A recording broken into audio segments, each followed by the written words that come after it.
Isang malaking bus na dapat sanang dumating sa Maynila bago magbukang liwayway ay bigla na lang nawala sa isa sa pinakamataong kalsada sa Luzon. Biglang namatay ang heat. Nawala ng signal ang lahat ng cellphone ng mga pasahero at walang ni isang emergency call ang pumasok. Saan napunta ang bus na iyon? Paano nawala ang isang ganito kalaking sasakyan na tila nilamon ng lupa? Nagpanik ang bus company, kumilos ang pulisya, at nagpadala ng mga drone. Bawat kurbada, bangin, at alternatibong daan ay sinuyod. Ngunit wala silang nakita. Walang bakas ng preno, walang piraso ng basag na bahagi, walang tunog, walang saksi. Tila hindi dumaan doon ang bus. Kinaumagahan, nang halos mawalan na ng pag-asa, natagpuan ng pulisya ang isang bagay na mas nakakapanindig balahibo kaysa sa aksidente. Sa wakas ay natagpuan ang bus. Hindi sa bangin, hindi sa ilog, hindi nabangga sa kahit ano, kundi nakatayo ng buo sa gitna ng malalagong halaman sa isang lugar na imposibleng pasukan ng sasakyan. Mas nakakagulat pa, ang lahat ng pasahero ay natagpuang patay na nakaupo sa kani-kanilang upuan ng walang sugat, walang dugo, walang anumang tanda ng karahasan. Paano nakarating doon ang ganito kalaking bus? Paano namatay ng sabay-sabay ang mga pasahero nang walang bakas ng karahasan? At ang pinakamalaking tanong, ano ba talaga ang nangyari sa loob ng 6 na oras ng pagkawala ng bus na iyon? Bago tayo magsimula, huwag kalimutang i-like at mag-subscribe, pagkatapos ay panoorin ang video hanggang matapos. Dahil sa bawat segundo ng video na ito ay napakaraming aral at mahahalagang leksyon na maaari nating matutunan ng sama-sama. Huwag ding mag-atubiling mag-iwan ng iyong panalangin sa comment section. Nang hapong iyon, ang langit ay tila isang kupas na abong tela na dahan-dahang hinahatak upang takpan ang araw. Ang bus na papuntang Maynila ay lumabas sa garahe na may mabigat na tunog ng makina na bumabasag sa katahimikan. Ang mga pasahero ay sumakay isa-isa, mga nanay na may dalang shopping bags, isang amang manggagawa, 2 estudyante na patuloy na mahinang tumatawa, at ilang matatanda na gustong umuwi upang bisitahin ang kanilang pamilya. Walang kakaiba, walang kaduda-duda. Lahat ay nagaganap na parang ordinaryong biyahe mula sa isang maliit na bayan patungo sa kabisera. Walang ni isa sa kanila ang nakakaalam na ang bawat hakbang nila sa pagsakay sa bus na iyon ay ang huling hakbang sa kanilang buhay. Ang driver ng bus na si Mang Ben ay isang taong kilala bilang magiliw. Ang kanyang konduktor na si June ay mas masayahin pa. Sila ay matagal nang nagtatrabaho ng magkasama at kabisado na ang bawat kurbada ng Sierra Madre na sikat sa pagiging pinagmumultuhan. Ngunit ng araw na iyon, may kakaiba sa titig ni Mang Ben, isang nagtitinda ng gasolina, sa tabing kalsada ang napansin ang kanyang mukha nang huminto sandali ang bus upang magpakarga ng diesel. Ang kanyang mga mata ay mukhang malungkot, tila may bumabagabag. Ngunit hindi ito pinansin ng tindero, sino ba naman ang papansin sa mukha ng isang driver ng bus? Isa pa, walang anumang tanda ng panganib, walang anumang masamang kutob na sapat upang pigilan ang biyahe. Umalis ang bus eksaktong 5:05 ng hapon. Nang magsimula ng lumubog ang araw at ang huling kulay kahel na sinag ay dumampi sa mga dahon ng malalaking puno na nagtatakip sa Sierra Madre. Ang mga pasahero ay nakaupo, ang ilan ay natutulog, ang ilan ay nagbubukas ng kanilang baon, ang ilan ay naglalaro sa kanilang cellphone. Humina ang ugong ng makina. Pagkatapos, nang hindi namamalayan ni Numan, nagsimulang lumabas ang maliliit na kakaibang bagay. Ang E6 ng bus ay biglang kumikislap ng pula sa loob ng ilang segundo bago bumalik sa normal. Ngunit walang nakapansin, walang nagtanong, walang nakakaalam na iyon ay isang paunang tanda ng pagkawala ng buong armada sa kadiliman. Sa likod ng upuan, isang batang ina ang nagreklamo na nawala ang signal ng kanyang cellphone. Samantalang ang daang iyon ay karaniwang may signal pa rin. 2 estudyante sa gitnang upuan ang nagrereklamo dahil nagbabuffering ang kanilang kanta.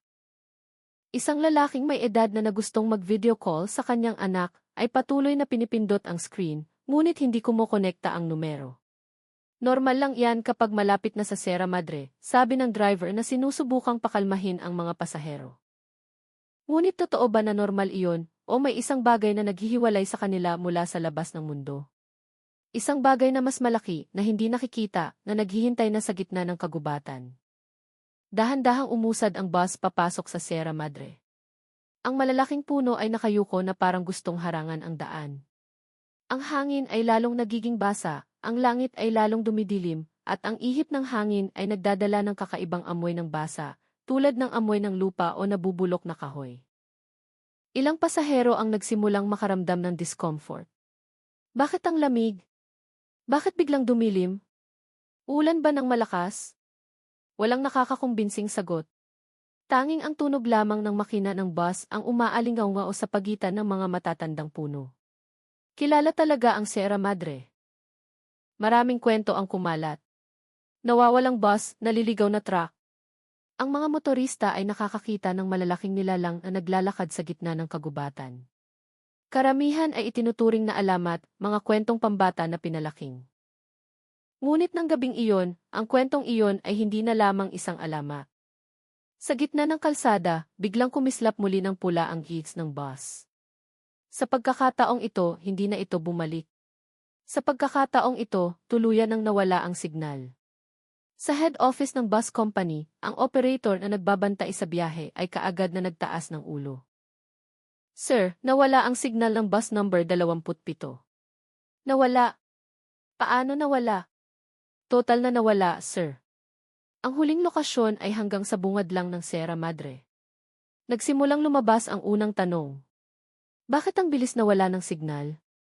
Bakit walang kahit isang aktibidad ng cellphone mula sa mga pasahero?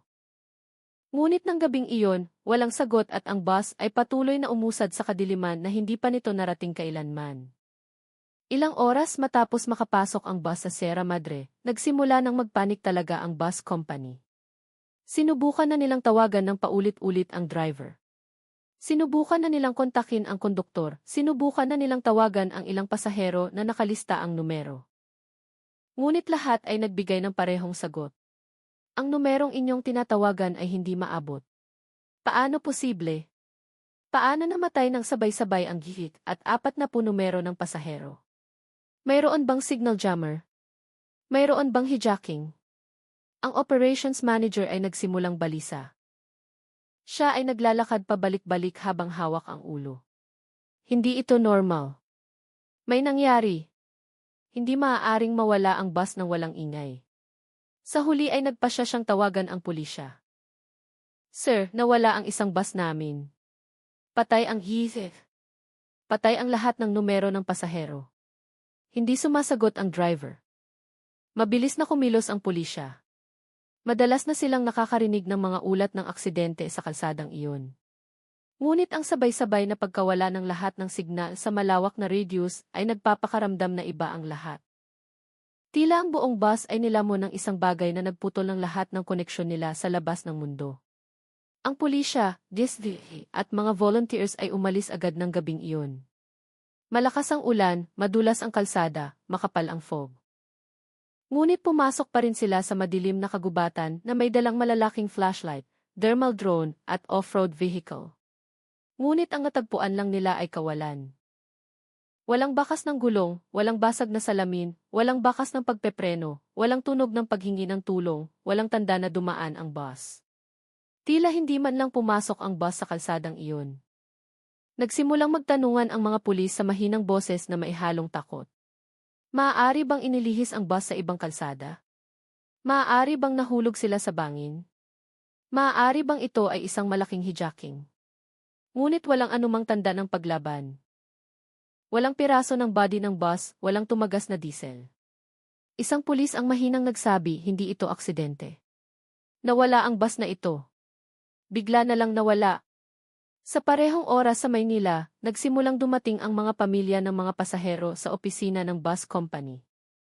Ang kanilang mga mukha ay namumutla, ang kanilang mga mata ay pula. Hawak nila ang kanilang mga cellphone, paulit-ulit na pinipindot ang call button, ngunit ang sagot ay patuloy na pareho.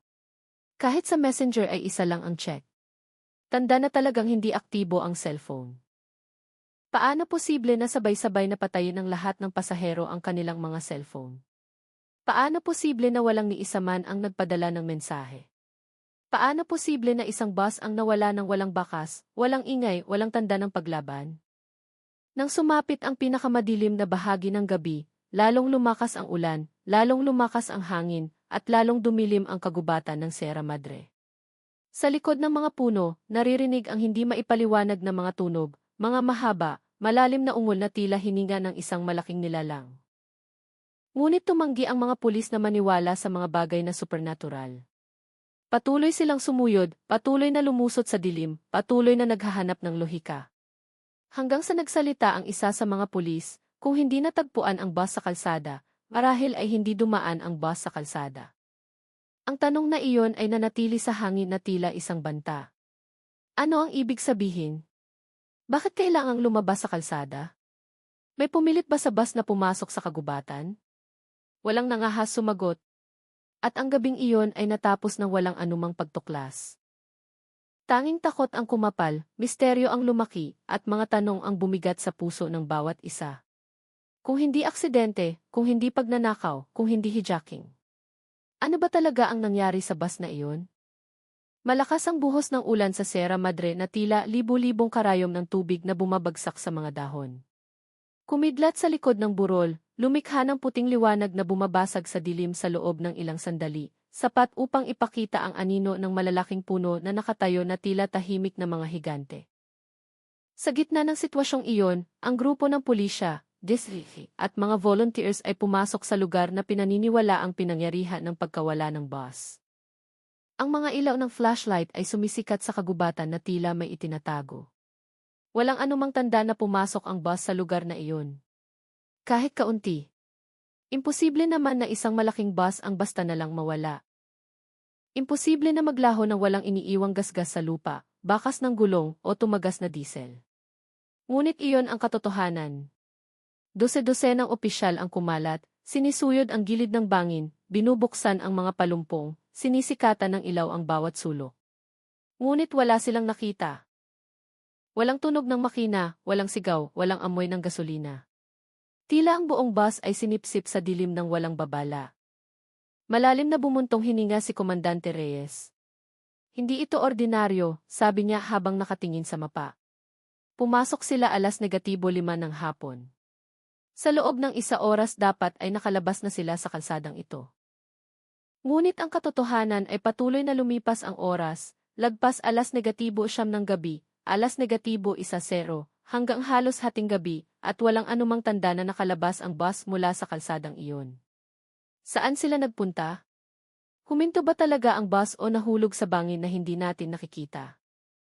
Ang tanong na iyon ay nanatili, tumutusok sa bawat isipan. Isang drone ang inilunsad, lumilipad sa pagitan ng siksik na mga puno. Sinubukan ng thermal camera na hanapin ang init ng makina ng bus, init ng katawan ng tao, o iba pang tanda ng aktibidad. Ngunit ang screen ay nagpapakita lamang ng malamig na lawak ng madilim na kagubatan na walang ipinapakita.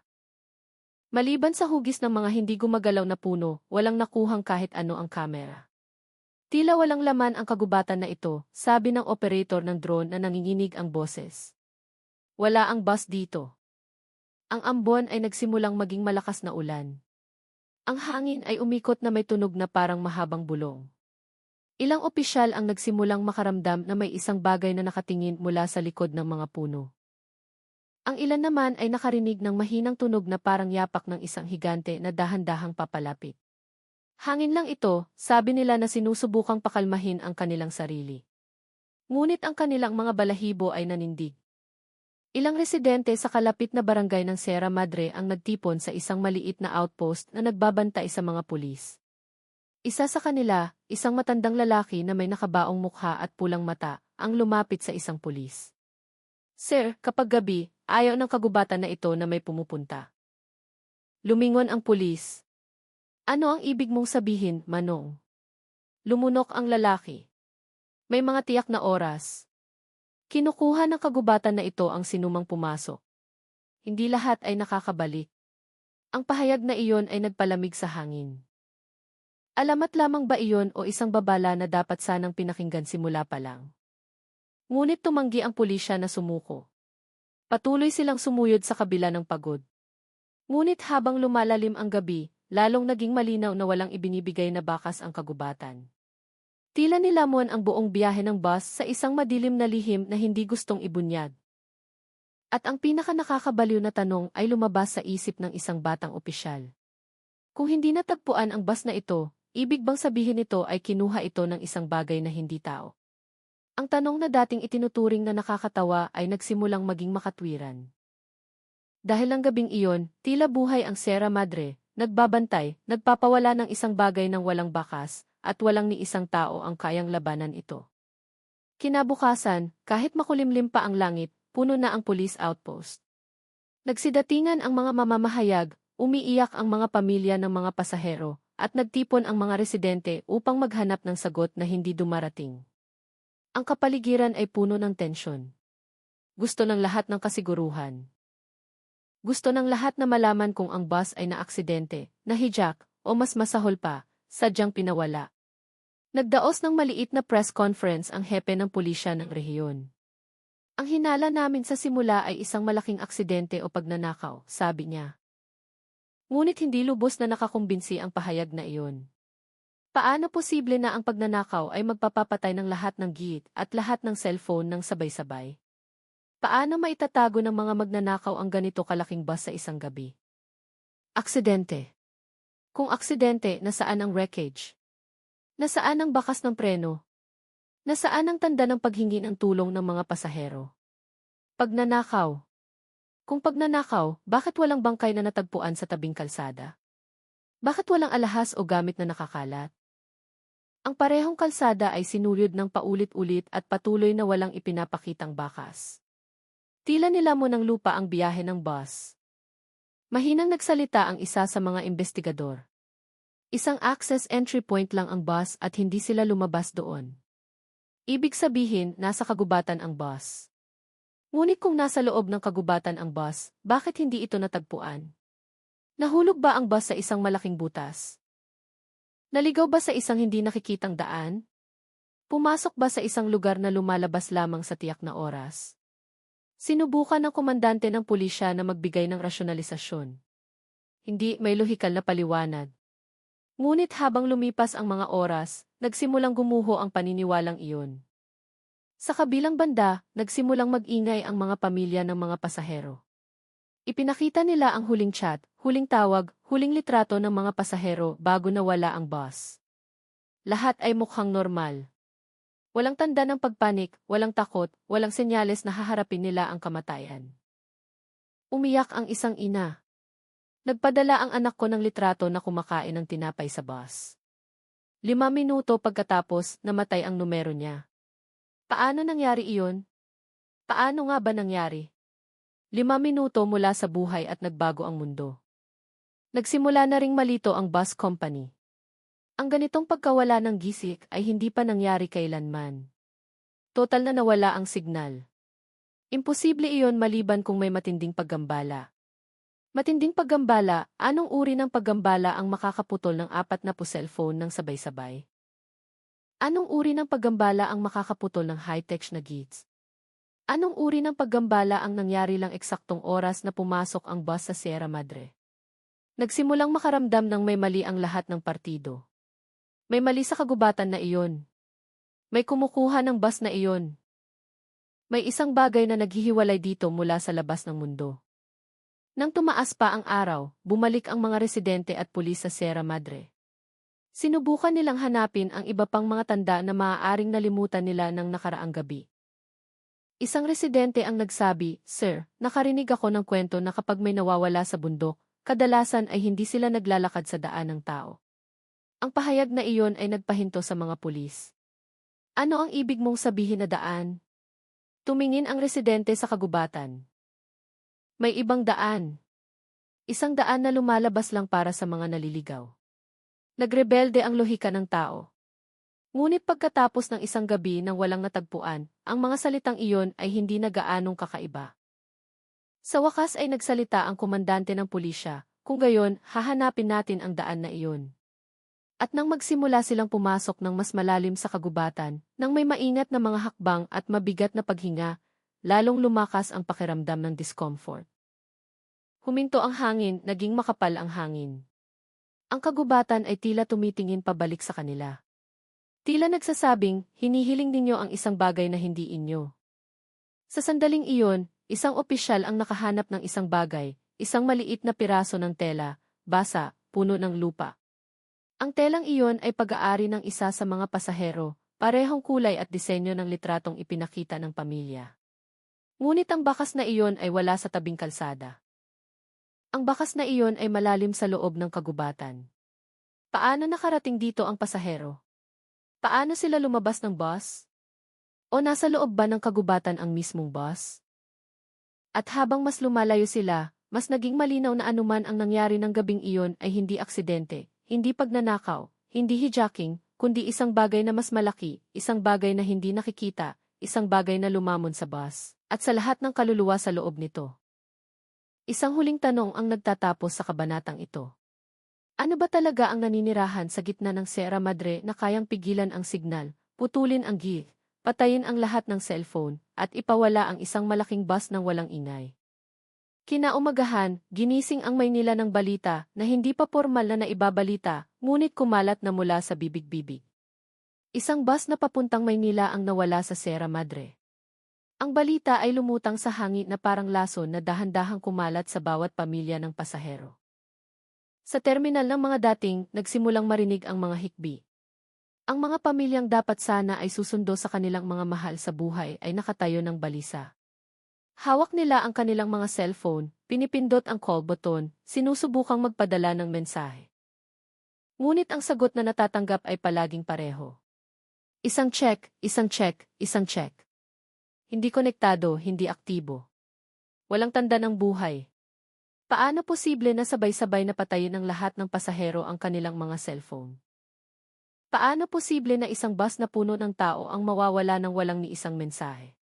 Talaga bang nawala sila o mayroong isang nagpawala sa kanila? Umiyak ang isang ina habang hawak ang litrato ng kanyang anak na babae na kakauwi lang mula sa kolehiyo. Sabi niya matutulog daw siya sa bus dahil pagod siya. Ngunit bakit patay ngayon ang numero niya? Niyakap ng isang ama ang isang bata habang sinasabi, nasa bus ang lola mo. Dapat ay dumating na siya.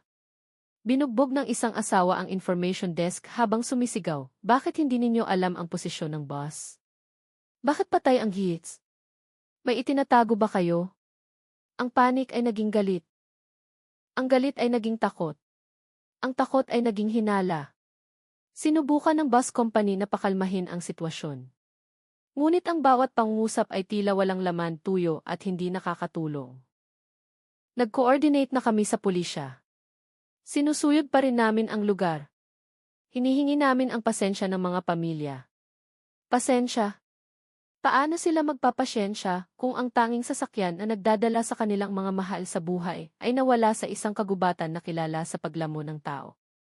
Sa labas ng terminal, nagsimulang dumating ang mga mamamahayag, nagtututok ng kanilang mga kamera, nagtatanong ng mga nakakasakit na tanong. Ito ba ay isang mass kidnapping? Ito ba ay gawa ng malalaking magnanakaw? May supernatural ba na elemento tulad ng alamat ng Sierra Madre? Walang sinuman ang makakasagot. Sa police station sa Maynila, isang opisyal ang malakas na binugbog ang folder ng report. Hindi ito makatwiran. Patay ang numero ng driver, patay ang numero ng konduktor, patay ang 40 numero ng pasahero. Pumasok ba sila sa isang signal trap o inagaw ang lahat ng cellphone? Ngunit kung pagnanakaw iyon, bakit walang ebidensya? Bakit total na patay ang hits ng bus? At bakit walang tanda na lumabas sila sa kalsada? Lumaki ang tanong na iyon na parang isang madilim na ulap na handang magpakawala ng bagyo. Sa kabilang banda, ang panik ng mga pamilya ay lalong nagpakalat ng kaguluhan. Ilang pamilya ang sumubok na pumunta sa Sierra Madre ng mag-isa. Ang ilan ay naghahanap ng mga paranormal. Ang ilan ay pinipilit ang pulisya na kumilos ng mas mabilis. Ngunit anuman ang gawin, wala pa ring sagot. Sa gitna ng pagpanik na iyon, biglang huminto ang isang lalaking may edad sa harap ng opisina ng bus company. Mahigpit niyang hawak ang kanyang cellphone. Ang kanyang mukha ay namumutla, ang kanyang mga mata ay nanlaki.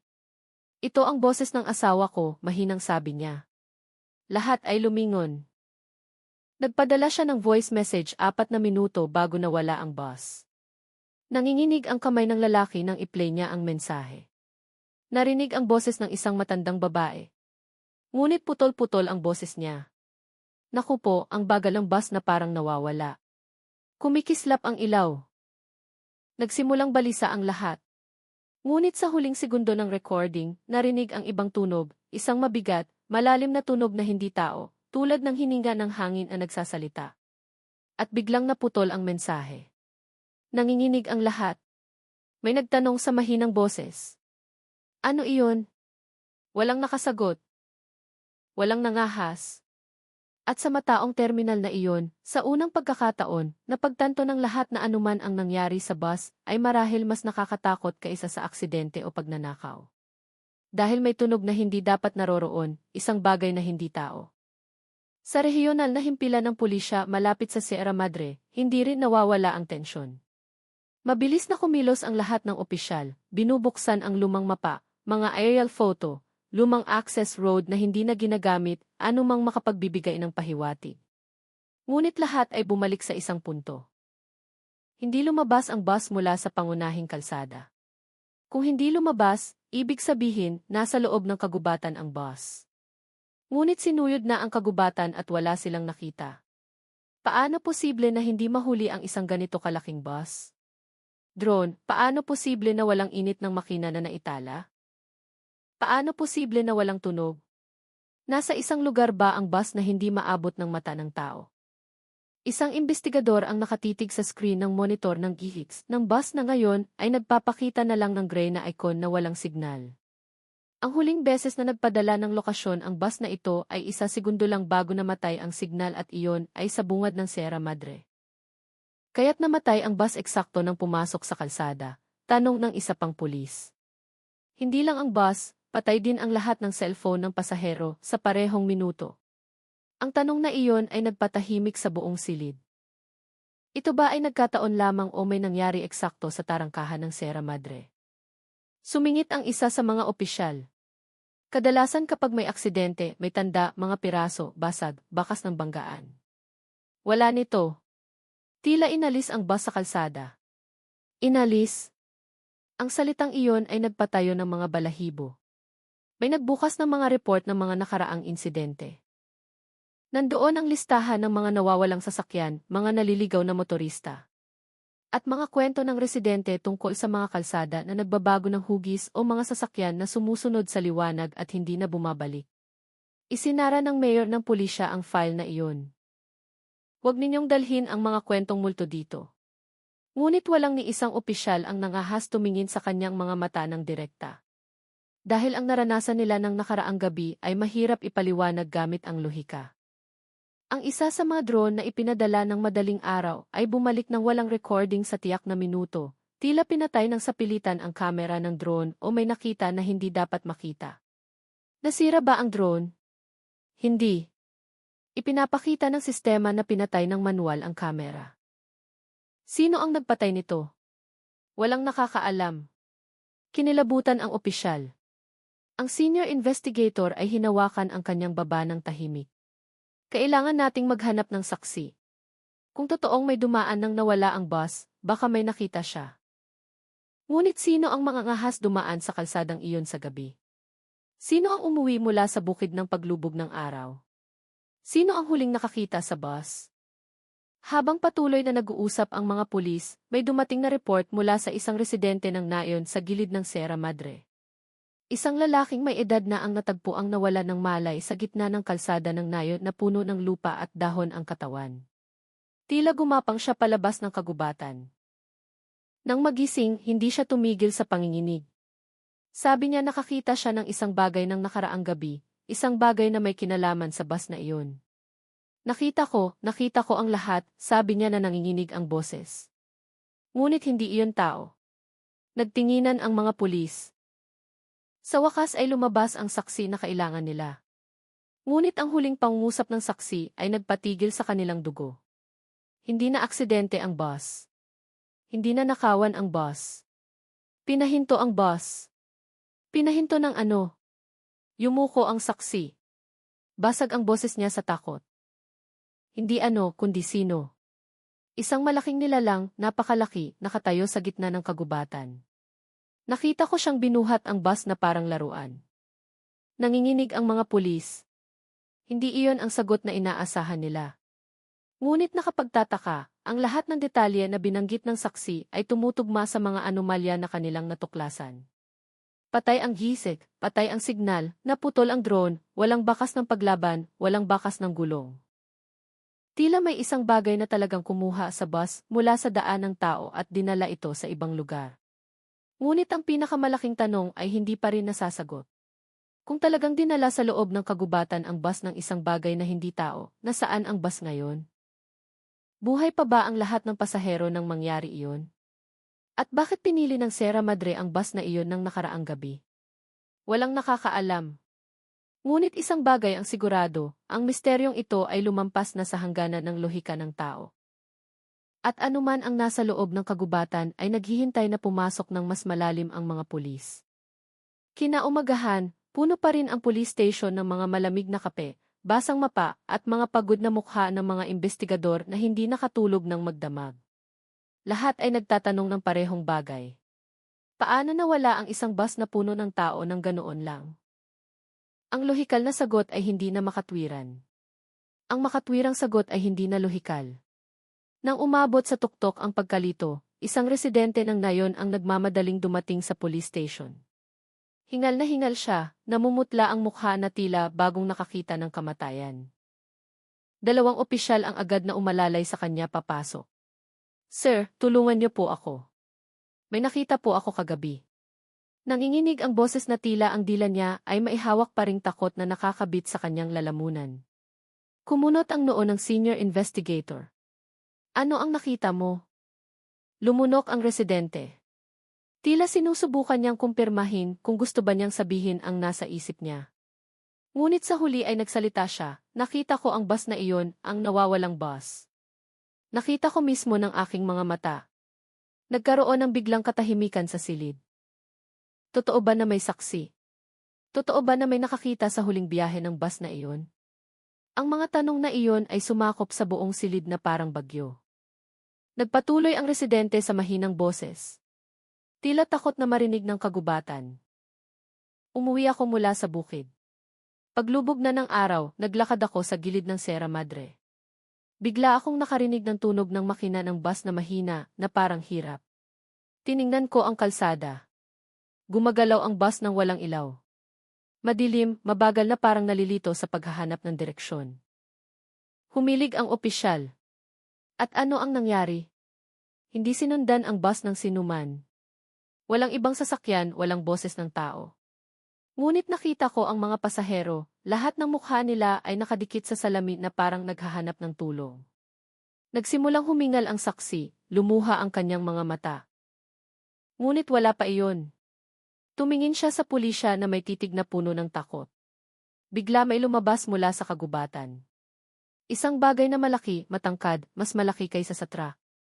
Hindi ko alam kung ano iyon. Ngunit humakbang ito papunta sa kalsada at pinigilan ang bus. Nagtinginan ang mga pulis. Hindi makatwiran. Ngunit ang saksi ay nagsalita ng may tunay na takot. Nakita ko ang nilalang na iyon na binuhat ang bus na parang laruan, sir. Sumigaw ang mga pasahero, nanginginig ang lahat ng salamin. Pagkatapos ay dinala ang bus sa kagubatan. Pinunasan niya ang kanyang mukha, nanginginig ang kanyang katawan. Tumakbo ako. Tumakbo ako ng mabilis hanggat kaya ko. Ngunit nakarinig ako ng mga sigaw. Tunog ng pagbagsak ng bus. Pagkatapos ay dumilim. Nahimatay ako. At ito ang pinakanagpatigil sa mga pulis nang magising ako. Umaga na. Nasa bukid ako, hindi sa kalsada. Walang bakas ng bus. Walang nilalang na iyon. Lahat ay parang panaginip, ngunit masyadong totoo para maging panaginip. Dinala ng pulisya ang saksi sa isang espesyal na silid. Tinanong nila siya mula sa lahat ng anggulo. Nalasing ba siya? Naghalusinasyon ba siya? Nakatulog ba siya habang naglalakad? Ngunit ang bawat sagot ng saksi ay pare-pareho, detalyado, at hindi nagbago kahit kaunti. Ang nilalang na iyon ay napakalaki. Maitim ang balat niya, hindi itim, kundi parang nabubulok na balat ng kahoy. Pula ang kanyang mga mata, malalim ang kanyang boses na parang tunog ng lupa na gumagalaw. Paano makakagawa ng ganoong detalye ang isang tao sa ilalim ng trauma? Sinubukan ng senior investigator na tanggihan ang supernatural na konklusyon. Ngunit hindi maaaring buhatin ang bus ng ganoong nilalang. Hindi makatwiran. Mabilis na umiling ang saksi. Gusto ko ring sabihin iyon, sir. Ngunit nakita ko. Hindi ako baliw. Hindi ko gustong sumikat. Gusto ko lang na malaman ninyo. Ano man ang nangyari kagabi ay hindi ordinaryo. Nagsimulang magkahiwalay ang mga pulis. Ang ilan ay naniniwala, ang ilan ay tumatanggi, ang ilan ay nag-aalinlangan. Ngunit isang bagay ang sigurado, ang kwento ay tumutugma sa lahat ng mga kakaibang pangyayari. Patay ang gadgets, patay ang signal ng cellphone, walang bakas ng gulong, walang nakita ang drone, walang tunog ng aksidente. Paano nakarating ang bus sa gitna ng kagubatan ng walang bakas? Paano hindi nakakontak ang lahat ng pasahero sa sinuman? Paano nawala ang bus nang hindi naitala ng kihis? Talaga bang nakita ng saksi ang nilalang o may nakita siyang ibang bagay na hindi maipaliwanag ng tao? Sa huli ay nagpasya ang pulisya na sundin ang pahiwatig ng saksi. Kung naaalala mo ang huling lokasyon, ituro mo sa amin. Itinuro ng saksi ang direksyon ng kagubatan. Malayo sa pangunahing daan. Ang lugar na iyon ay kilala ng mga residente bilang isang daan na hindi dapat daanan pagkatapos ng paglubog ng araw. Nang maghanda ang mga pulis na mag-imbestiga, hinawakan ng saksi ang braso ng isa sa mga opisyal. Sir, kung papasok kayo, huwag ninyong tawagin ang pangalan ng isa't isa. Gusto ng kagubatan na iyon na tumawag pabalik. Ang mga salitang iyon ay gumapang na parang malamig na fog sa loob ng bawat isa. Alamat lamang ba ito ng nayon o isang babala mula sa isang nakakita ng isang bagay na hindi dapat makita? Nang pumasok ang grupo ng pulisya sa kagubatan ayon sa pahiwatig ng saksi, nakakita sila ng isang bagay na nagpahinto sa kanila ng sabay-sabay. Ang lupa doon ay tila napadaan ng isang bagay na napakabigat. Ang mga puno ay basag ng napakataas, mas mataas kaysa sa laki ng tao. At sa basang lupa may malaking butas. Hindi tulad ng bakas ng paa ng tao, ngunit mas malaki, mas malapad, mas malalim. Ano ito? Anong hayop ang may ganito kalaking paa? Walang sumagot, walang nangahas-hulaan. Biglang tumawag ang isa sa mga pulis na nanginginig ang boses. Sir, kailangan ninyong makita ito. Sa lupa ay nakalatag ang isang bagay na nagpaatras sa kanila ng ilang hakbang. Isang maliit na bag na bahagyang punit, basa ng hamog ng kagubatan. Nang buksan, sa loob ay may ilang piraso ng pera, lipstick, at isang tiket ng bus na malinaw na nakalimbag. Ang tiket ng nawawalang bus. Nanginginig ang lahat ng opisyal. Hindi random na bagay ang bag na iyon. Hindi iyon nagkataon. Ang bag na iyon ay isang tunay na ebidensya na ang bus ay naroroon sa lugar na iyon. Ang pinakamalaking tanong ay lumabas. Kung hindi nagsisinungaling ang saksi, kung talagang pinahinto ang bus ng isang napakalaking nilalang, kung talagang binuhat ang bus mula sa kalsada, sino ang nilalang na iyon? At bakit kinuha niya ang isang bus na puno ng tao? Gutom ba siya? Galit ba siya? Pinoprotektahan ba niya ang kanyang teritoryo? O may ipinapakita ba siya sa mga tao? Bago pa makapag-isip pa ang pulisya, humihip ang hangin sa kagubatan na may kakaibang tunog, tila tunog ng napakabigat na hakbang na gumagalaw sa malayo. Ang parehong tunog na narinig ng saksi ng nakaraang gabi. Nagtinginan ang mga pulis. Sa unang pagkakataon mula nang magsimula ang investigasyon, lahat ay nakaramdam ng parehong bagay. May isang bagay sa kagubatan ng Sierra Madre, isang bagay na hindi tao, isang bagay na naroroon pa rin sa paligid nila, isang bagay na nakakaalam na dumarating sila. At ang isang bagay na iyon ay marahil ay nagbabantay sa kanila mula sa likod ng mga puno. Ang kagubatan ng Sierra Madre bago maghapon ay mas tahimik kaysa sa gabi. Walang tunog ng ibon, walang huni ng insekto, walang kaluskos ng dahon. Tila humihinga ng malalim ang kalikasan. Tila alam na ang mga tao ay pumapasok sa isang lugar na hindi nila dapat galawin. Dahan-dahang gumalaw ang mga pulis, bumubuo ng pormasyon. Naglakad ang saksi sa gitna nila. Nanginginig pa rin ang kanyang katawan tuwing humihimas ang hangin. Ang matatangkad na puno ay nakatayo na parang malalaking itim na poste, at ang sikat ng araw ay pumapasok lamang sa manipis na siwang na hindi sapat upang painitin ang balat. Sa ilalim ng kanilang mga paa, ang lupa ay nagpapakita pa rin ng malalaking hukay, mas malaki kaysa sa tao, mas malapad kaysa sa ligaw na hayop, mas malalim kaysa sa ordinaryong tapakan. Habang patuloy nilang sinusuyod ang bakas na iyon, lalong naging malinaw na ang hukay na iyon ay nagpapakita ng mga yapak ng isang napakalaking nilalang. Ano ang makapag-iiwan ng ganito kalaking bakas? Anong hayop ang nabuhay sa Pilipinas na ganito kalaki? Walang sagot. Nagsimulang magtinginan ang mga pulis, sinusubukang basahin ang pagkabahala ng bawat isa. Alam ng lahat na hindi ito normal na bakas. Walang malalaking hayop na nabubuhay sa Sierra Madre. Walang naitalang higanting nilalang. Ngunit ang bakas na iyon ay naroroon tunay nakatanim sa lupa. Itinuro ng saksi ang direksyon ng isang maliit na daan. Nakita ko ang nilalang na iyon na papunta sa direksyong iyon. Dinala ang bus sa loob. Sigurado ka ba? Paano mo naaalala ang daan habang nawalan ka ng malay? Umiling ang saksi. Hindi ko naaalala, ngunit alam ng katawan ko kung saan ako dapat maglakad. Ang sagot na iyon ay nagpakilabot sa ilang pulis. Paano maaalala ng katawan ng isang tao ang daan na hindi niya naman dinaanan ng may malay? Ginigiyahan ba ang saksi ng isang bagay? Patuloy na naglakad ang mga pulis. Lalo pang dumilim ang kagubatan. Kahit hindi pa lumulubog ang araw, malinaw na naririnig ang tunog ng kanilang mga puso. At nang ilipat ng isa sa mga pulis ang palumpong, nakakita sila ng isang bagay na nagpalunok sa lahat ng sabay-sabay.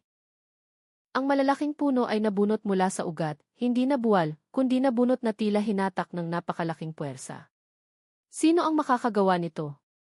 Nagkaroon ba ng lokal na lindol? Walang report ng lindol ng nakaraang gabi. Ang puno ay hindi lamang nabunot, ito ay kinakaladkad. Sa lupa ay nakikita ang mahabang linya na parang may isang bagay na humahatak ng mabigat na karga patungo sa mas malalim na lugar. Tulad na nilalang na iyon na humahatak ng isang mabigat na bagay. Bus. Kinakaladkad ba ang bus sa loob? Ngunit paano makakaladkad ang bus na may bigat na 12 ng tonelada nang walang iniiwang gasgas ng gulong? Paano makakagalaw ang bus nang walang tunog ng makina? Paano at sino? Nagsimulang bumuo ng bilog ng takot ang tanong na iyon sa isip ng mga investigador. Habang patuloy nilang sinusundan ang daan na iyon, lalong nagiging makapal ang hangin. Amoy ng bakal, amoy ng basa, amoy na nagpapasuka sa kanila ng walang dahilan. Tila may itinatago ang kagubatan na nabubulok na bagay sa loob ng kanyang bibig. Hanggang sa biglang sumigaw ng mahina ang saksi. Dito, sigurado ako na nakita ko ang ilaw ng bus sa huling pagkakataon. Ilaw ng bus. Sinikatan ng pulisya ng flashlight at doon, sa pagitan ng mga dahon at basag na puno, ay may maliit na salamin na nagre-reflect, basag na dilaw na ilaw ng turn signal, na mahina ngunit umiilaw pa rin dahil sa refleksyon ng liwanag. Paano nakarating dito ang ilaw ng bus? Hindi maaaring pumasok ang isang malaking bus sa isang kalsada na ganito kalapad at hindi maaaring umabot ng ganoon kalayo nang walang iniiwang gasgas ng gulong. Napatulala ang saksi. Sinabi ko na hindi dumaan ang bus sa daan. Binuhat ang bus. Ang mga salitang iyon ay nagpatahimik sa buong grupo. Walang tumawa, walang sumasalungat. Dahil habang naglalakad sila, lalong nagiging makatwiran ang nakakabaliw na kwento na iyon. Biglang tila nagsara ang kagubatan sa kanilang likuran. Tila sila ay tinutulak papasok ng isang hindi nakikitang puwersa. At nang dumilim ang paningin, nang lalong tumusok ang amoy ng basang lupa, may narinig ang mga pulis. Tunog ng paghinga, mahaba, malalim, mabigat, tulad ng isang natutulog, tulad ng isang napakalaking nilalang. Isa sa mga pulis ang bumulong, baka hindi tayo nag-iisa. At nagpatuloy sila sa paglakad. Kahit na nagsimulang manginig ang kanilang mga paa ng walang utos, hindi pa nila alam kung ano ang naghihintay sa unahan. Ngunit lahat sila ay nakaramdam ng parehong bagay. Ano man iyon, papunta sila sa sentro ng madilim na misteryong ito. Matapos ang halos 2 oras ng paglalakad sa kagubatan, nagsimulang bumukas ang mga palumpong patungo sa isang malaking libis. Flat ang lupa na parang sahig. Ang mga puno sa lugar na iyon ay nabuwal, bumuo ng isang malaking bilog na tila mailumikha ng malaking espasyo para paglagyan ng isang bagay. At sa gitna ng bilog na iyon, nakita nila ito.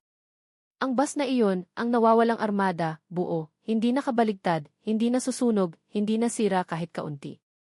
Ngunit nababalutan ng makapal na alikabok ng kagubatan na tila matagal na itong naroroon. Paano nakarating ang bus dito? Ito ay 3 kilometro mula sa pangunahing kalsada. Walang access road. Walang bakas ng gulong. Walang nakabaon na lupa. Walang bakas ng pagpasok ng gulong. Agad na napaupo ang saksi at hinawakan ang kanyang ulo. Ayan. Ayan ang bus na nakita kong dinala. Inilagay ito ng nilalang na iyon dito. Mabilis na lumapit ang mga pulis sa bus. Bahagyang nakabukas ang pinto ng bus. Tila may nagbukas nito at hindi na isinara. Napakatahimik ng kapaligiran. Tila naghihintay ng sinumang papasok upang matuklasan ang sagot na hinahanap nila. Nang itutok ang flashlight sa loob ng bus, napuno ng hindi mahawakang hininga ang hangin. Lahat ng pasahero ay nakaupo sa kanilang mga upuan. Hindi gumagalaw, hindi humihinga. Nakabukas ang mga mata na nakatingin sa harap. Walang sugat, walang dugo, walang tanda ng pisikal na karahasan. Namatay sila sa paraan na hindi maipaliwanag. Paano sila namatay nang walang kahit kaunting suga? Nalason ba sila? Inatake ba sila ng nilalang na iyon? O namatay sila sa takot hanggang sa tumigil ang kanilang puso? Ang pinakaharap na pasahero, isang ina, ay hawak pa rin ang kanyang cellphone. Basag ang screen nito. Ang kanyang huling video ay nag-record ng dilaw na liwanag na mabilis na gumagalaw bago dumilim ang screen. Isa sa mga pulis ang pinunasan ang kanyang mukha. Hindi ito ordinaryong pagpatay. Lumapit ang senior investigator sa harap ng bus. Masusi niyang pinansin ang sahig ng bus. Walang putik, walang lupa, walang tangkay ng damo. Tila hindi dumaan ang bus sa kagubatan. Ngunit ang pader ng bus ay puno ng mga gasgas. Mahaba, malapad, malalim na mga gasgas. Tila kinamot ng isang bagay na ang mga kuko ay mas malaki kaysa sa palad ng tao. Narinig muli ang mabigat na hininga. Sa pagkakataong ito, mas malapit, napakalapit. Sabay-sabay na lumingon ang mga pulis sa madilim na mga puno. Ano iyon? Nandito pa ba ang nilalang na iyon? Nagbabantay ba siya sa atin? At nang huminto ang hangin, talagang huminto, tila humihinga ng malalim ang kagubatan kasama nila. Narinig ang mabigat na hakbang mula sa kadiliman. Hakbang na nagpagalaw sa lupa. Hakbang na nagpapakita na may isang napakalaking bagay ang papalapit. Nanginginig ang mga pulis. Nagsimulang umiyak ang saksi. Naging napakalamig ng hangin at ang pinakamalaking tanong ay lumabas sa isip nilang lahat. Kung kayang buhatin ng nilalang na iyon ang bus na ito nang walang ingay, ano ang gagawin niya sa mga tao na ngayon ay nasa kanyang teritoryo? Ang lupa sa ilalim ng mga paa ng mga pulis ay nagsimulang manginig ng dahan-dahan, tila may libu-libong insekto na gumagapang sa ilalim ng lupa. Ngunit hindi iyon insekto. Ang panginginig ay regular, dahan-dahan, mabigat, tulad ng yapak ng isang higanting nilalang na papalapit mula sa kadiliman ng kagubatan. Nanginginig ang mga flashlight ng pulis sa kanilang mga kamay, hindi dahil sa hangin, kundi dahil sa kanilang puso na tumitibok ng irregular. Ano iyon? Bulong ng isa sa mga pulis. Halos walang tunog. Walang sumagot. Walang nangahas sumagot dahil lahat ay nakaramdam ng parehong bagay. Ano man ang papalapit ay hindi tao. Lalong lumakas ang tunog ng yapak. Dum-dum-dum. Lalong lumakas ang panginginig ng lupa na nagpapatalon sa mga tuyong dahon sa lupa. Ang tunog ay tila mabigat, tulad ng isang malaking katawan na kinakaladkad kasama ng malamig na hangin ng kagubatan. Itinaas ng senior investigator ang kanyang kamay, nagbibigay senyales na umatras ang lahat palapit sa bus para sa proteksyon. Ngunit ang bus mismo ay naging isang nakakatakot na paalala. Ang parehong nilalang ay nahawakan na ito, binuhat ito, nagdala ng dose-dosenang tao sa kamatayan. Ang tanong na bumabagabag sa kanila ay lalong naging malinaw. Kung kayang buhatin ng nilalang na iyon ang bus na walang bakas, ano ang magagawa niya sa mga tao na mayroon lamang maliliit na armas? Huminto ang tunog ng yapak eksakto sa gilid ng madilim na mga puno. Hindi gumagalaw, hindi sumusulong, hindi umaatras. Ang buong kagubatan ay tila humihinga ng malalim. Itinutok ng mga pulis ang kanilang flashlight sa pinanggalingan ng tunog. Ang liwanag ay nakakita lamang ng mga basag na puno, bumagsak na mga dahon, at isang malaking anino na dahan-dahang gumagalaw, tila may isang bagay na nakatayo ng tuwid sa pagitan ng dalawang malalaking puno, ngunit hindi malinaw ang hugis nito. Ang taas nito ay hindi makatwiran, ang katahimikan nito ay nagbabanta. Bumulong ang saksi sa takot. Ayan siya, ayan ang nilalang na nakita ko. Bumalik siya. Nagsimulang ibaba ng mga pulis ang kanilang mga armas. Hindi para umatake, kundi dahil alam nilang walang silbi. Walang maliit na armas ang makakapigil sa isang bagay na kasing laki ng anino na iyon. Bigla, mula sa direksyon ng nilalang na iyon, narinig ang tunog ng mahaba at malalim na paghinga, mas malalim kaysa sa hininga ng sinumang tao. Ang hangin sa harap nila ay gumalaw na tila sinisipsip patungo sa nilalang na iyon. Pagkatapos ay may nangyari. Lahat ng flashlight ay sabay-sabay na namatay, total na dilim, walang liwanag, walang tunog maliban sa hininga ng nilalang na iyon. Ano ang nangyari? Patay ang flashlight ko. Patay lahat. Lumunok ang senior investigator. Pinapatay ng kagubatan na ito ang ating liwanag. Sa dilim, gumalaw ang tunog ng yapak sa paligid ng flat na lugar kung nasaan ang boss. Mabagal ang kanyang mga hakbang na tila pinagmamasdan sila ng nilalang na iyon isa-isa. Tila isinasaalang-alang kung karapat-dapat silang hayaang mabuhay o dapat silang lamunin tulad ng mga pasahero ng bus noon. Narinig ang tunog ng nabasag na sanga na napakalapit sa kanan. Pagkatapos, ang tunog ng hininga ay eksakto sa kanilang likuran. Paano nakakagalaw ang isang ganito kalaking nilalang ng napakabilis? Hindi ba niya sinusunod ang mga batas ng pisika ng tao? Gumagalaw ba siya sa pamamagitan ng dilim o bahagi ba siya ng dilim na iyon? Pagkatapos, kasing bilis ng paglitaw ng tunog na iyon, huminto ang nilalang na iyon. Dahan-dahang lumayo ang kanyang mga hakbang, bumalik sa loob ng kagubatan. Ngunit may iniwan siya. Isang tanda ng babala.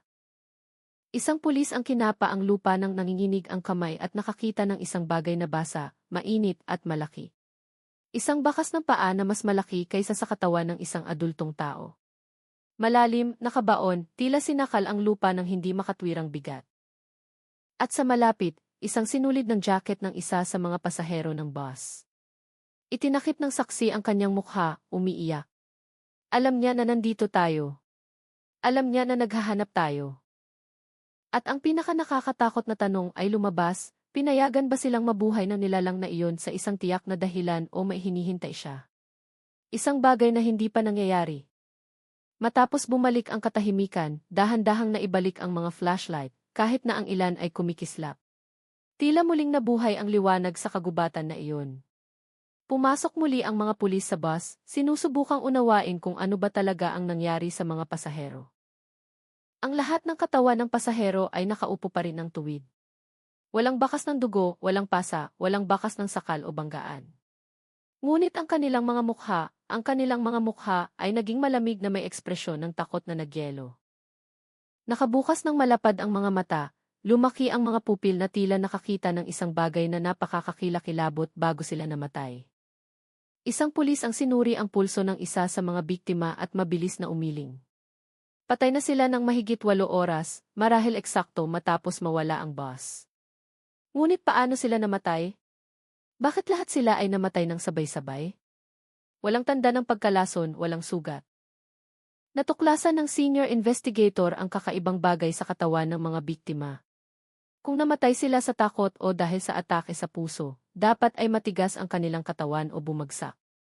Ngunit ang kanilang mga katawan ay nanatili sa perpektong posisyon ng pagkakaupo. Tila namatay sila nang walang pagkakataong gumalaw. Ano ang nakita nila bago sila namatay? Ano ang pumasok sa bus na ito? Sa sahig ng bus, natuklasan ng pulisya ang lalong nagiging malinaw na mga gasgas. Ang mga gasgas na iyon ay napakahaba at malalim. Hindi bakas ng kamay ng tao, hindi bakas ng maliit na hayop. Ang mga gasgas na iyon ay tila ginawa ng isang bagay na may malalaking kuko, mas malaki kaysa sa kutsilyo sa kusina, mas mahaba kaysa sa daliri ng tao, at lalong nakakabahala. Ang mga gasgas na iyon ay hindi lamang nasa sahig, kundi pati na rin sa kisame ng bus. Tila hindi lamang nahawakan ng nilalang na iyon ang bus, kundi pumasok din sa loob ng bus. Paano nakapasok ang isang ganito kalaking nilalang sa loob ng bus nang hindi ito sinisira? Paano siya nakapasok nang hindi bukas ng malapad ang pinto ng bus? Wala ba siyang katawan tulad ng tao o hayop? Gumagalaw ba siya sa pamamagitan ng mga anino, sa pamamagitan ng dilim? Sa isa sa mga likurang upuan, natuklasan ng pulisya ang isang bata na hawak pa rin ang kanyang manika. Basa ang manika ng hamog. Ngunit ang mukha ng bata ay hindi nagpakita ng sakit. Tanging nagyelong takot. Tila ang kamatayan ay hindi nanggaling sa pisikal na pag-atake, kundi mula sa isang bagay na sumipsip ng kanilang buhay sa isang sulyap. Nanginginig ang saksi. Iyon ang nilalang na iyon. Ang titig lang niya ay sapat na para mawala ng malay ang isang tao. Kung mas matagal niya itong tiningnan, hindi kakayanin ang tao. Ngunit ano ang pinakanakakatakot na ebidensya? Sa pader ng bus ay may bakas ng kamay, hindi kamay ng tao, na may 3 malalaking daliri at ang agwat sa pagitan ng mga kuko ay masyadong malapad para sa laki ng katawan ng tao. Hinawakan ng senior investigator ang pader na iyon nang nanginginig ang kamay. Walang taong maaaring mamatay ng ganito. Walang taong maaaring pumatay nang hindi hinahawakan ang biktima. Pagkatapos ay nakita niya ang isang bagay sa salamin sa gilid ng bus. Isang bagay na nagpatigil sa kanyang hininga. Isang bakas na hugis ng isang malaking mukha na nakadikit sa salamin na may 2 malalaking bilog na parang mga mata. Tila idinikit ng nilalang na iyon ang kanyang mukha sa salamin ng bus, pinagmamasdan ang mga biktima bago sila namatay. Nagtinginan ang mga pulis, namumutla ang kanilang mga mukha. Isang tanong ang bumabagabag sa lahat. Kung ang nilalang na iyon ay gusto lang pumatay, bakit hindi niya pinatay ang mga pulis na dumating? Bakit siya bumalik sa kagubatan? Bakit niya kinuha lang ang mga pasahero ng bus, ngunit hindi ang mga investigador? Ano ang pinili niya? Ano ang gusto niya? Naghihintay ba siya ng isang bagay o ng isang tao na bumalik?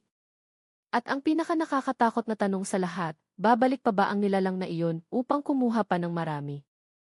Matapos matiyak na patay na ang lahat ng pasahero, sa wakas ay nagpa siya ang pulisya na isagawa ang pag-evacuate sa bus.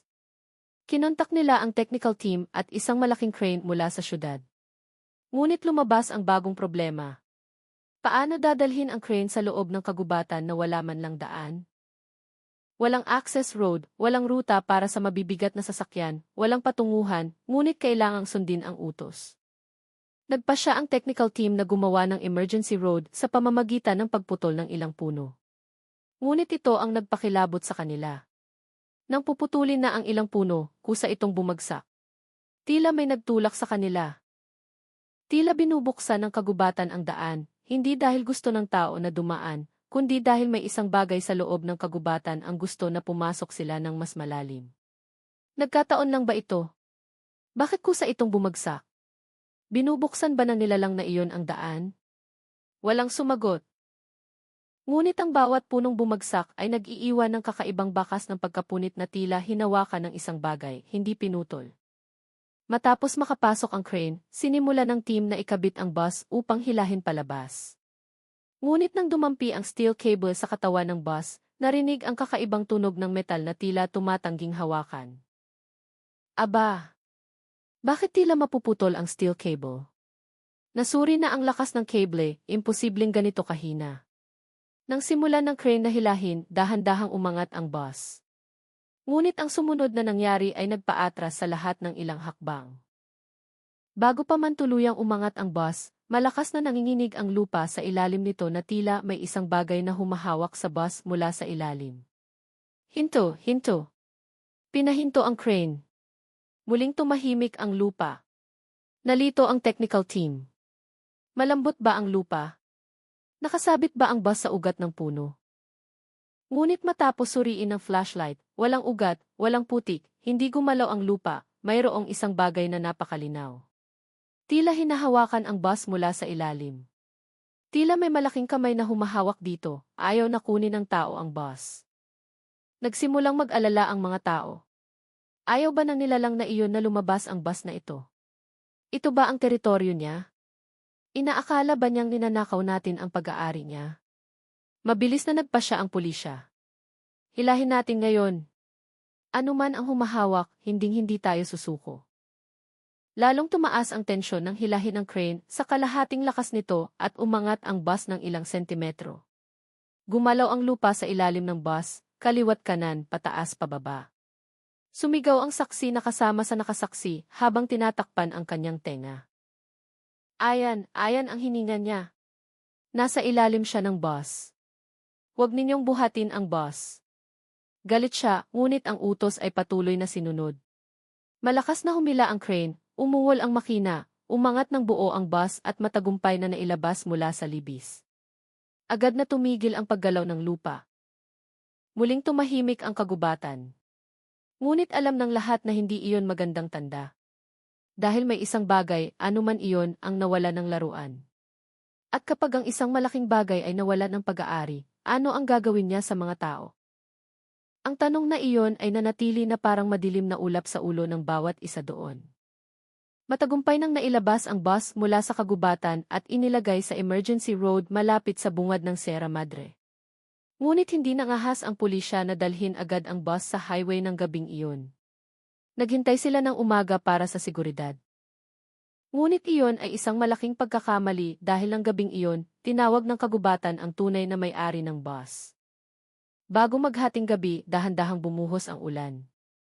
Ang ulap ay umangat mula sa lupa na parang malamig na usok.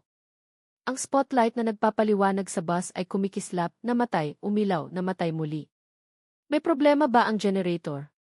Hindi, lahat ay normal. Bakit kumikislap ang ilaw? Lalong kumapal ang ulap. At sa unang pagkakataon mula nang dumating sila, nagsimulang umuwol ng ligaw ang mga asong tagapagbantay na dala ng pulisya. Hindi umuwol patungo sa bus, kundi patungo sa kagubatan. Nanindig ang balahibo ng aso, naputol ang pag-ungol nito, pagkatapos ay naging daing ng takot. Bakit takot ang aso? Nakita niya ang isang bagay sa loob ng kagubatan. Baka bumalik ang nilalang na iyon. Biglang huminto ang hangin, hindi gumalaw ang mga dahon, tila nahinto ang ulan sa hangin bago bumagsak. Lahat ng pulis ay nakaramdam ng lamig na dumikit sa kanilang balat. Hindi lamig ng panahon, kundi lamig na nanggaling sa isang bagay na hindi nakikita. Pagkatapos ay lumabas muli ang tunog na iyon. Mahaba, malalim, nanginginig na hininga, tulad ng tunog ng dibdib ng isang higante na humihinga. Hindi tiyak na gumalaw ang mga flashlight ng pulisya na naghahanap ng pinanggalingan ng tunog. Narinig mo iyon? Diyos ko! Darating siya! Lalong kumapal ang ulap sa harap ng kagubatan. Kumapal pagkatapos ay nahati. Lumikha ng isang malaking anino na nakatayo ng tuwid sa pagitan ng mga puno. Malabo ang hugis nito, ngunit malinaw na mas mataas kaysa sa truck. Siya! Hinahanap niya ang bus na iyon. Bakit siya bumalik? Galit ba siya na kinuha ang bus niya? Dahan-dahang humakbang ang nilalang na iyon. Lumabas muli ang panginginig ng lupa. Dum-dum-dum. Total na namatay ang mga spotlight. Dilim, tahimik, tensyonado. Sumigaw ang saksi sa panik. Ibalik niyo ang bus na iyon. Gusto niya itong kunin ulit. Hindi ito ordinaryong nilalang. Hindi ito hayop. Ang crane na ginamit upang hawakan ang bus ay gumalaw. Ang steel cable ay umigting, yumuko, pagkatapos ay naputol. Bumagsak ang crane sa lupa na may malakas na tunog. Dahan-dahang umangat ang bus na tila may hindi nakikitang puwersa ang nagtutulak nito mula sa ilalim. Hindi tao, hindi mabigat na kagamitan, isang bagay na mas malaki, mas malakas, mas matanda at mas galit. Mabilis na umatras ang mga pulis. Napaupo ang saksi habang nagdarasal. Namumutla ang kanyang mukha. Ayaw niyang umalis ang bus na ito. Gusto niya itong ibalik sa pinanggalingan nito. Hinila ng nilalang na iyon ang bus pabalik patungo sa kagubatan. Ngunit bago pumasok sa mga puno, huminto ito na tila nagbababala sa mga tao. Dahan-dahang bumagsak ang bus sa lupa, hindi nasira. Tila gusto lang niyang ipakita na kaya niyang kunin ito kahit kailan niya gusto. Pagkatapos ay tinakpan ng ulap ang anino ng higante. Muling gumalaw ang hangin, bumalik sa normal ang ulan, muling umilaw ang mga ilaw. Naglaho ang nilalang na iyon. Walang tunog ng yapak, walang hininga, walang bakas. Tila hindi man lang siya nag-exist. Ngunit alam ng lahat ang nakakatakot na katotohanan. Buhay pa rin ang nilalang na iyon, nagmamasid pa rin, at ang Sierra Madre ay hindi ordinaryong kagubatan. Ang tanong ngayon, kung kayang kumuha ng isang bus na puno ng tao ang nilalang na iyon ng ganoon kadali, ano ang pumipigil sa kanya na kumuha ng susunod? O mas nakakatakot pa, may hinihintay ba siya ng isang bagay o ng isang tao? Sa likod ng makapal na kagubatan ng Sierra Madre, sa likod ng malamig na ulap na lumamon sa isang bus at dose-dose ng buhay, mayroong isang madilim na mensahe na hindi dapat baliwalain ng bansang ito. Hindi lamang tungkol sa higanting nilalang na nakatayo sa pagitan ng mga puno. Hindi lamang tungkol sa tunog ng hininga na nagpapagalaw sa lupa. At hindi lamang tungkol sa misteryo na hindi pa nalulutas hanggang sa huling hininga ng mga takot na investigador na iyon. Kundi tungkol sa isang mapait na katotohanan, masyadong madalas pinababayaan ng bansang ito ang kanyang mga mamamayan na maglakad sa madilim na landas ng mag-isa. Gaano karaming tahimik na kalsada ang hindi binabantayan? Gaano karaming liblib na lugar ang hindi kailanman narating ng liwanag? Gaano karaming mapanganib na daan ang pinabayaan na maging mga alamat ng katatakutan sa halip na asikasuhin bilang prioridad sa kaligtasan? Ang kwento ng nawawalang bus ay hindi lamang tungkol sa isang trahedyang pagtatagpo sa pagitan ng tao at ng hindi kilalang nilalang. Ang kwento na iyon ay salamin ng ating pagpapabaya sa pinakapangunahing kaligtasan ng ating sariling mamamayan. Dahil walang supernatural na nilalang ang mas nakakatakot kaysa sa kapabayaan ng tao. Bawat pasaherong namatay ng walang sugat, bawat katawan na nagyelo na nakabukas ang mga mata, bawat cellphone na namatay ng sabay-sabay. Lahat ng ito ay hindi lamang trahedya, kundi babala. Babala na ang isang dakilang bansa ay hindi dapat magpabaya sa kanyang mga mamamayan na pumasok sa madilim na kagubatan ng walang garantiya ng kaligtasan. Babala na ang takot ay hindi lamang nabubuhay sa likod ng mga mito, kundi nabubuhay sa kabiguan ng sistema na dapat ay nagpoprotekta. Ngunit sa gitna ng kadiliman na iyon, mayroong isang bagay na hindi natin dapat kalimutan. Ang Pilipinas ay hindi binuo ng mga taong takot. Ang Pilipinas ay nakatayo dahil sa katapangan na lumalampas sa lohika. Ang Pilipinas ay nabubuhay dahil sa mga taong lumalaban sa takot upang protektahan ang isa't isa. Ang kwento ng pulisya at ng AC team na pumasok sa Sierra Madre ng gabing iyon ng malakas na ulan, sinusuyod ang mga kakaibang bakas, nakakarinig ng hininga ng higanting nilalang at patuloy na humakbang, hindi lamang kwento ng katatakutan. Ito ay patunay na buhay pa rin ang katapangan sa lupaing ito. Na kahit napapalibutan ng dilim, mayroong palaging pipiliing maging liwanag. Alam nilang hindi sila nakikipaglaban sa tao. Alam nilang walang silbi ang kanilang bala.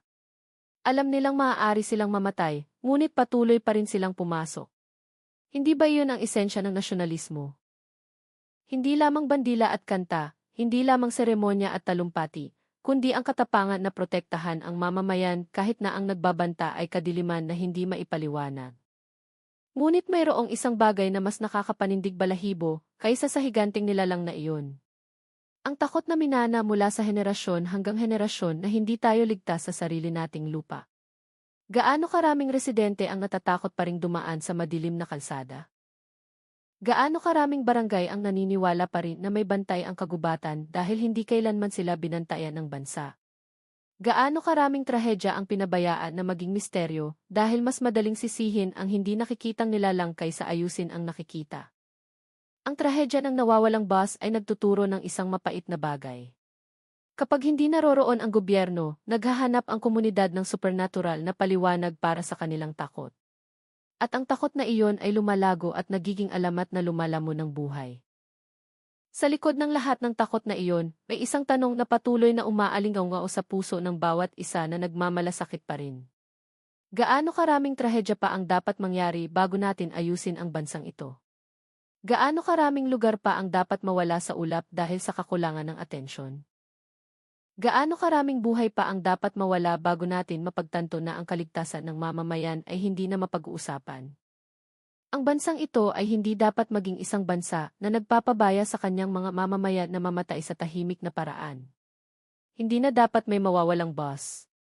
Hindi na dapat may madilim na kalsada na hindi binabantayan. Hindi na dapat may mamamayan na naglalakad sa pagitan ng takot ng walang proteksyon. Dapat tayong maging isang bansa na matapang na lumalaban sa kadiliman. Hindi lamang kadiliman ng kagubatan, kundi kadiliman ng kapabayaan, kadiliman ng kapalpakan, kadiliman ng katamaran na magbantayan ang isa't isa. Dahil ang mga bayani ay hindi lamang sila na nagdadala ng armas. Ang mga bayani ay sila na matapang na nagsisiguro na walang nangyaring trahedya na tulad nito. Ang mga bayani ay sila na tumatangging magpabaya sa mamamayan ng mag-isa sa panganib. Ang mga bayani ay sila na matapang na pumapasok sa kadiliman, hindi para mamatay, kundi para magdala ng pag-asa. At ang pag-asa na iyon ay dapat na pag-aari ng lahat. Nang matagpuan sa wakas ang bus, nang dahan-dahang ibinaba ang mga bangkay ng mga pasahero na mailuha, nang muling tinakpan ng ulap ng Sierra Madre ang mga puno, dapat na gumawa ng simpleng konklusyon ang bansang ito, ngunit napakahalaga. Ang Pilipinas ay dapat na mas maliwanag kaysa sa kanyang kagubatan. Ang Pilipinas ay dapat na mas malakas kaysa sa kanyang takot. Ang Pilipinas ay dapat na mas matapang kaysa sa anumang nilalang na nagtatago sa dilim. Dahil anuman ang laki ng nilalang sa kagubatan, ay hindi kailanman magiging mas nakakatakot kaysa sa isang bansa na humihinto sa pagmamalasakit. At hanggat buhay pa ang katapangan sa puso ng mga Pilipino, hanggat may mga taong nangangahas pumasok sa kagubatan upang magdala ng katotohanan. Hanggat may mga kaluluwa na hindi natatakot protektahan ang bansang ito, hindi kailanman matatalo ang Pilipinas ng kadiliman. Hayaan mong madilim ang Sierra Madre, hayaan mong makapal ang ulap, hayaan mong malaki ang nilalang. Hanggat hindi tayo sumusuko, hanggat nagbabantayan tayo, hanggat mas malakas ang ating nasyonalismo kaysa sa takot, palagi tayong makakahanap ng daan pauwi. At ang trahedyang ito, gaano man ito nakakapanindig balahibo at nakakatakot, ay magiging paalala na sa ating sariling bansa, ang buhay ng mamamayan ay hindi numero. Sila ay amana na dapat bantayan ng may tapang, ng may pagmamahal sa bayan, at ng may katapangan na hindi kailanman nawawala kahit na nilalamon ng kagubatan ang liwanag. Salamat sa mga kaibigang nag-like at nag-subscribe. Naway palaging ipagkaloob ng Diyos ang kalusugan, mahabang buhay, masaganang biyaya at pagpapala sa inyong buhay.